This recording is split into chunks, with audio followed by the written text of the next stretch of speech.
My name is Eduardo Choza. I am the director of coffee at Mayorga Coffee in Rockville, Maryland. It is a own roastery, and we focus on organic coffee from Latin America. Can you talk about how long you've been, a coffee roaster, and also share what the first thing you've ever roasted on, like not even like an actual roasting machine, if you ever did like a popcorn popper or with the frying pan route? Uh, yeah, for so I've been roasting coffee since 2017. I don't have the backstory like maybe most people have, where they have a popcorn popper or a beamer or some type of roasting device. I actually, my first experience was roasting on a SF1 on a San Franciscan 1 pound machine. And my first roast was actually a coffee from Mexico. It was the first time I had learned. It was like 30 minutes of a lesson. And then I just hopped on the machine and started roasting from there. So yeah, I started on an SF1. I think I'm probably privileged in that, but that's what I started on. That's what I learned. And that's what I really was able to hone my skills on, was on a very small San Franciscan. Kind of a follow-up to that, was this at like Roasters Guild retreat or you just went No, no, straight? this is yeah, no, this was at Mayorga actually. So I got hired at Mayorga to be the retail operations manager, and the owner wanted to revamp some of the retail operations during that time. And I came in for that particular role, but I got engaged in looking at coffee samples really early on, roasting samples and things like that. So immediately it was hopping on the SF1 there at my. This year, roasting for qualifiers, roasting was done on site this year, pretty much modeling the national competition looks like. Can you talk about your experience, roasting on site? Yeah, I mean, I enjoyed it. I think a lot of people are nervous leading up to it just because it's on-site roasting. But for me, it felt very familiar being in the finals the previous year and placing fourth, roasting on-site on the machines. I know that the rules have changed a bit where the scoring is different, but I mean, besides that, everything else just felt very much the same. And even with limited time with that machine, I was able to produce a good roast as well. So Yeah, you mentioned the machine itself, and it goes to show, your level of skill and your experience in Portland last year and how it translated into qualifiers this year. Do you have access or been roasting on the competition roaster since Portland? So qualifiers was the second time in a sense that I had touched it again. So I think so in Portland, I had never roasted on that machine until the day before competition. I guess there was some preview from Roastronics at the Mark Spencer Hotel, and we were able to roast there. I got 3 batches in, and then that was pretty much my only experience. And plus the other 3 batches during the competition for the finals. And then this year,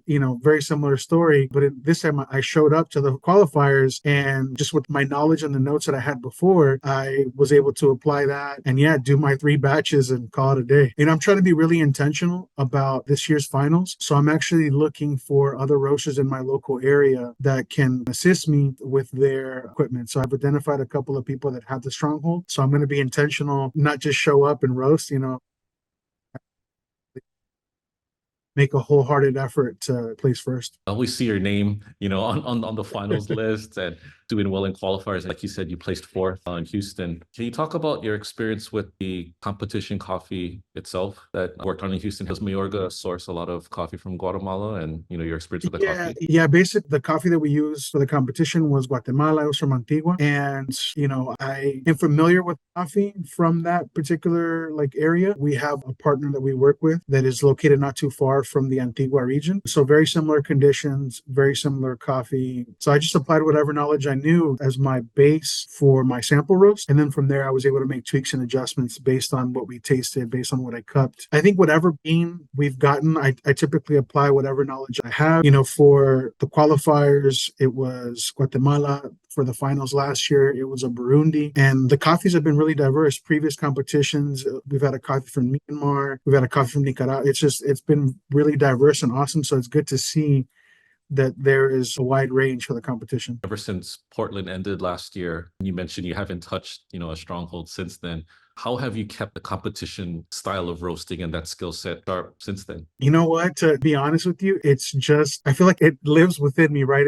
I have a good ability to take a coffee and bring the best out of it, and I think that that's a very important skill to have, right? I think I also have a good palate. In previous competitions, I've also been in the qualifiers and in the final rounds for cup tasters, so I think that goes hand in hand, and it helps a lot to do well in the roasting competitions. But there hasn't really been practice, so to speak, not intentional practice. It's all involve either production roasting or sample roasting or, bringing out the best in coffees. The good thing is that, Mayorga, we have this limited release program where we're doing different coffees each month. So we're able to profile and dial in a particular coffee. So that in a sense has kept me sharp, so to speak. It sounds funny to say, but there hasn't really been an intention to go apply a lot and really focus, because there's a job that we need to perform as well. I have duties and responsibilities that I need to focus on, and the practice time is really few and far in between. So the practice time I get is with production roasting.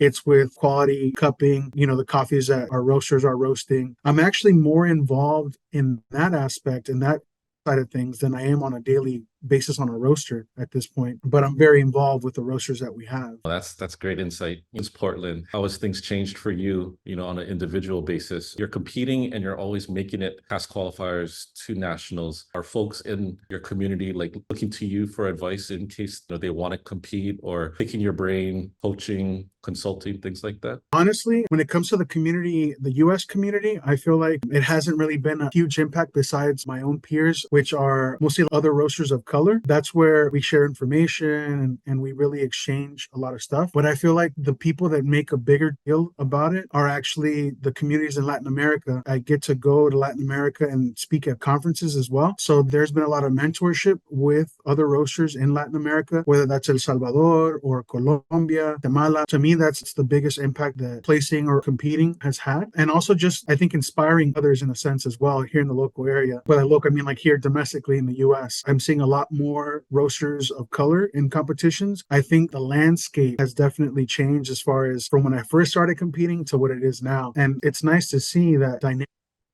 For me, I think people make a of it in Latin America. And I always encourage people to reach out to me, whether it's on social media or whatever, with any questions that they might have, to mentor other people, because that's the only way that we can grow or somebody else can grow. And I'm open to coaching people in the future as well. I'm looking forward to see what comes of that in that aspect and go forward from there. That's phenomenal.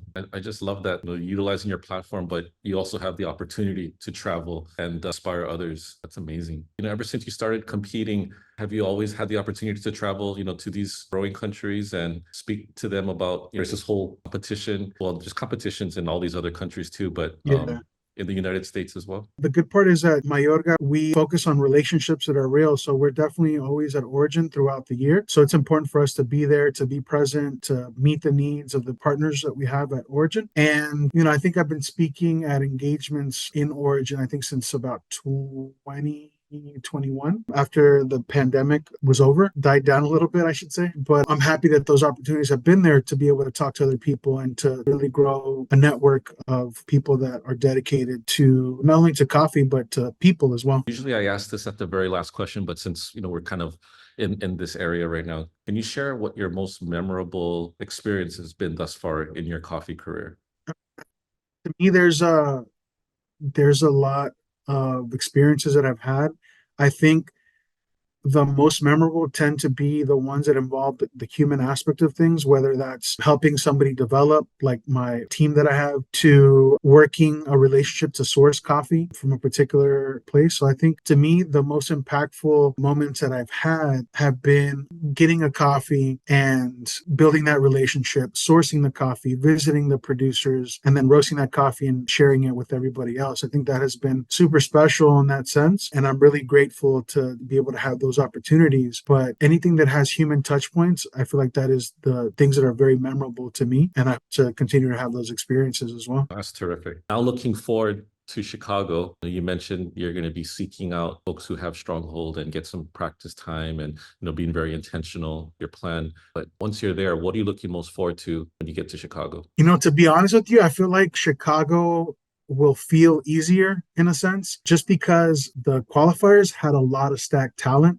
There was a lot of people that have been in the finals frequently, that have placed high, that have placed in the top 5, top 10. I think the competition was stacked. So I'm actually just looking forward to being there and to meeting up with the other roasters that are there, continuing that competition, right? But also besides the competition, there's going to be a lot of the producers that we work with. They're going to be attending the Expo as well. So I'm looking forward to connecting with them. And they said that they would be there to support as well during the competition. So that's always nice as well. I had that experience during the finals as well. So it's good to see that they have my back and I have theirs. years. Oh, terrific. Yeah, I was going to ask you, what does your entourage look like going into Chicago? But it sounds like you have a whole crew and a lot of folks going to be supporting and rooting for you. Well, luckily, a lot of friendships as well, right? So I think even in other people, there'll be people there hopefully cheering for me as well because I've made a lot of friendships, a lot of connections. We'll see what it looks like. I'm looking forward to it. I'm looking forward to seeing what coffee it is that we're going to be working with and then just hit the ground running. Excellent. Well, thank you so much, Eduardo, for the time. Appreciate it and looking forward to seeing you compete in a couple months. Really, Mark, I appreciate the time as well and see everybody soon.